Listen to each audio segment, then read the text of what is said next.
Welcome to the Deep Dive.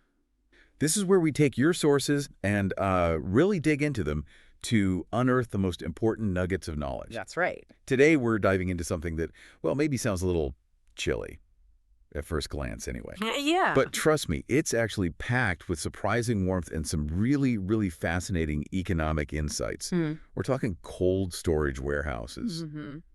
And according to the material you shared with us, they're like way more than just glorified refrigerators. Absolutely. They're apparently becoming a critical defensive asset in today's, well, let's face it, unpredictable economy. It's true. So our mission today is to unpack why these, seemingly mundane facilities are now seen as such robust investments, how they act as a macroeconomic hedge, and even their surprising links to global health security. It really is fascinating. It's how something we might just think of as a basic part of logistics has genuinely transformed into, well, a strategic powerhouse. Right. What we're seeing and what the sources point to is how these facilities often kind of tucked away, out of sight, out of mind. Yeah, you don't really see them. Exactly. But they've become integral to so many parts of our daily lives. I mean, the fresh food on our plates, the life-saving medicines we rely on. It all depends on this. It really does. So we're going to connect the dots for you today on precisely why this sector is generating, frankly, remarkably higher and more stable yields right now. Okay, so let's unpack that. Okay. We all get that cold storage keeps, our ice cream frozen. The basics, yeah. But the research you provided makes it clear it's evolved way beyond that. Yeah. What are the sort of modern complexities? Which critical industries are really relying on these advanced facilities now? It just sounds like we're past simple refrigeration. Oh, absolutely. Way past it. Yeah. I mean, the core function is temperature control, sure, but modern cold storage facilities, they're a cornerstone of incredibly complex logistics. Okay. Think beyond just, freezing peas. They serve critical industries like pharmaceuticals. Right, the medicines? Exactly. Where maintaining those precise temperatures isn't just about keeping something fresh. It's about efficacy. It's about safety, for sensitive medications. Oh, sure. And then there's the explosive growth of the e-commerce grocery market. Oh, yeah, that's huge now. It's massive. And ensuring your online order, whether it's fresh produce or maybe gourmet ready meals, arrives perfectly chilled, that's non-negotiable. It's about customer satisfaction, brand reputation. You get warm lettuce, you're not ordering again. You're probably not, no. Yeah. So this surging importance, it's entirely fueled by this increasing global demand for incredibly precise, reliable, rigorously temperature-controlled supply chains. And what's really remarkable, I think, from the material you've given us is how it shifts our perspective. Yeah. It positions these places not just as logistics solutions, but as something much more strategic. Defensive yield assets. That's the key phrase. It really is a powerful phrase. What does that actually mean for someone trying to get their head around the economic significance, especially when markets are, let's just say, a bit volatile? Yeah, and they often are. So if we zoom out, look at the bigger picture, that term defensive yield asset, it basically describes an investment that shows remarkable resilience. It holds up even when the broader markets are turbulent or, heading downwards. Okay. Dr. Pooyan Ghamari, a Swiss economist, founder of the ALandPlatform he's mentioned in your sources, makes a very clear case that cold storage actually functions as a macroeconomic hedge. A hedge. How so? Well, think about it. In a recession, people might cut back on, luxury items, travel, maybe a new car. For the non-essentials. Exactly. But they absolutely cannot stop buying essential medicines or staple foods. It's just not possible. Right. So the demand for those goods, and therefore the demand for the secure, temperature-controlled storage they require, remains incredibly stable. Sometimes it even thrives while other sectors are really struggling. Interesting. So it's like an economic shock absorber. Right. Built right into the portfolio. That's a great way to put it. Yeah, an economic shock absorber. These assets are tied directly to what economists call inelastic demands. Inelastic, meaning demand doesn't change much with price or income. Precisely. Things like food security, healthcare resilience, even these big fundamental shifts in consumer behavior, like the long-term trend towards online grocery shopping. Which isn't going away. Doesn't seem like it. These are demands that just don't disappear because the economy hits a rough patch. Okay, so essentially in a volatile world, these aren't just big freezers. They offer a kind of economic shelter that stands strong against the storm. That's the idea. That's quite a claim for a warehouse, though. Hmm. What makes them so fundamentally different from, say, just a regular dry storage warehouse? The one storing clothes or electronics. You'd think a warehouse is a warehouse. Uh, but that's an important distinction, and it raises a really critical question. Because unlike those traditional warehouses, cold storage assets consistently generate notably higher and more stable yields. Higher and more stable. Yes, and this isn't just a fluke, it's not by chance. It's really due to a potent combination of factors that make them uniquely valuable and, frankly, pretty irreplaceable in modern commerce. Okay, that shelter idea makes sense. But what does it look like in practice? I mean, Mhm. can you give us a sense of the scale of returns or stability we're talking about compared to other defensive assets? Yeah. What are the specific ingredients that make them so valuable and allow them to outperform other logistics investments? Right. Well, the material you provided highlights three core characteristics that really set cold storage apart. Okay, three things. First, there's scarcity. Just pure scarcity. Building and operating these facilities is inherently complex. It's incredibly capital intensive and therefore expensive. Right, needs a lot of money up front. A lot. And that creates a significant barrier to entry. It naturally limits the overall supply in the market. You can't just, throw up a basic metal shed and call it a cold storage unit. Doesn't work like that. Not at all. It requires specialized knowledge, specific land requirements sometimes, and just substantial upfront investment. It's not a sector where, any developer can just jump in and build one overnight. Okay, so that scarcity means less competition for the existing facilities, which sounds great for investors. Mhm. But even if you could get into the market easily, what makes operating them so uniquely challenging and, well, expensive? Yeah. That must lead us to the second characteristic you mentioned. Precisely. That's the second factor, the highly specialized infrastructure they require. Specialized how?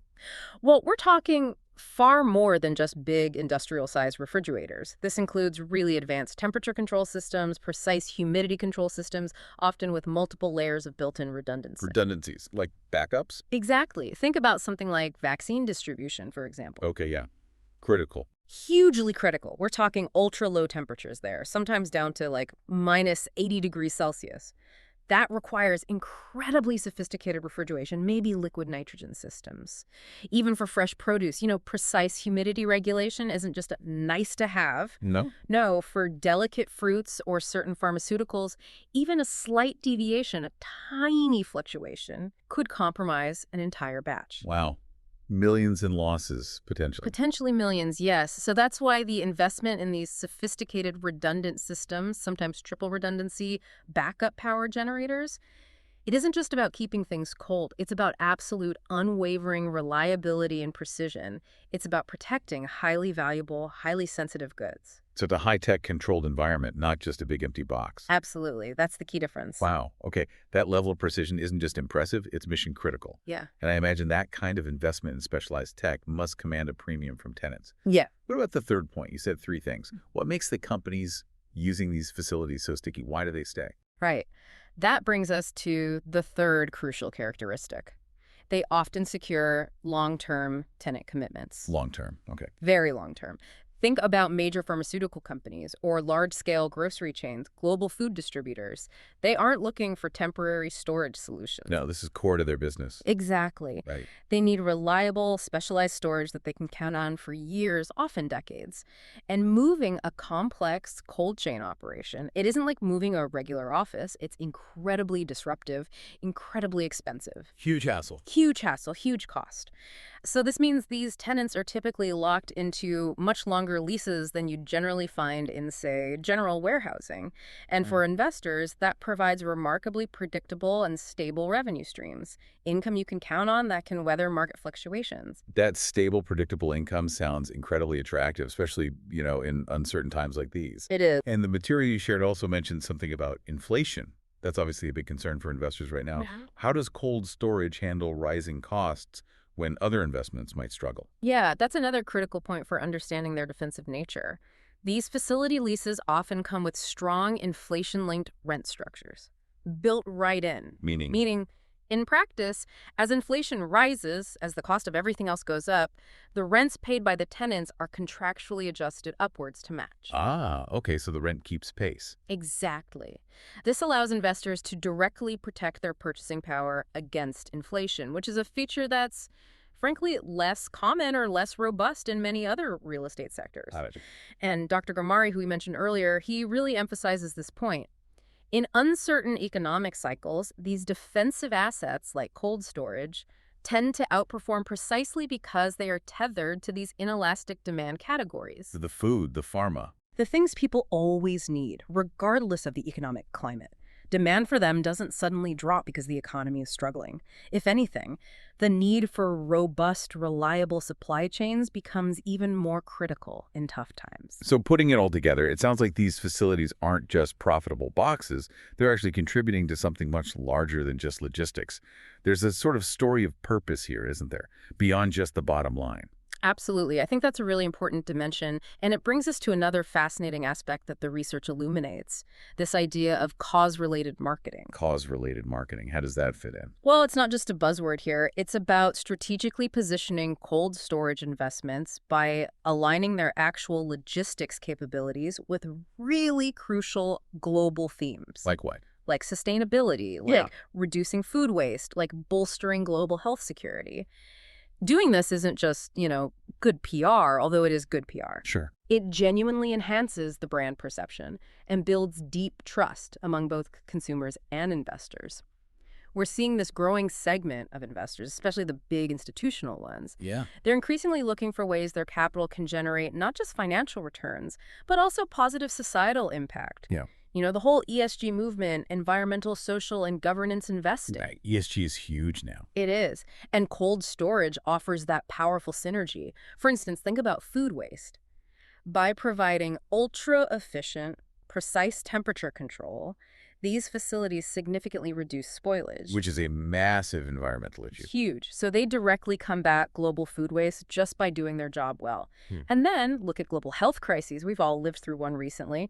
Their vital role in vaccine and medication distribution becomes undeniable. That's a truly powerful connection. Seeing these facilities as not just about commerce, not just about profit, but about actively contributing to a more sustainable and secure world. Whether that's, like you said, preventing perfectly good food from spoiling or making sure life-saving medicines get to the people who need them without being compromised. It turns out keeping things cold actually has a really warm side to it. It really does, a very important side. Okay, so we've taken quite a deep dive today into this surprisingly complex and vital world of cold storage. We've uncovered why these essential logistics assets are now really considered premier defensive yield investments.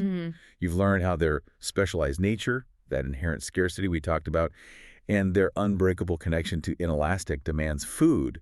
Pharmaceuticals make them incredibly resilient, even against economic headwinds. That resilience is key. And we've also explored how, by aligning with these critical global issues like sustainability and health security, they build trust and offer more than just a financial return. They seem to offer a deeper sense of purpose, too. Indeed. I think it beautifully illustrates how critical yet often overlooked infrastructure really underpins so much of our modern life and, frankly, our entire global economy. And this whole discussion, it kind of raises an important question, I think, for you, for our listeners to consider. As these global challenges, things like climate change, rapidly expanding populations, the persistent threat of supply chain disruptions as these become more prevalent. Which they seem to be doing. Which they certainly seem to be. How might the role of these defensive assets, these cold storage facilities, continue to expand? How might they influence not just investment portfolios, but maybe our daily lives and our global resilience in ways we're perhaps only just beginning to imagine? That's a great thought to end on, something to definitely mull over. Thank you for joining us for this deep dive. My pleasure. We hope you feel more informed and maybe just a little warmer towards the essential world of cold storage. Until next time, keep digging for those insights.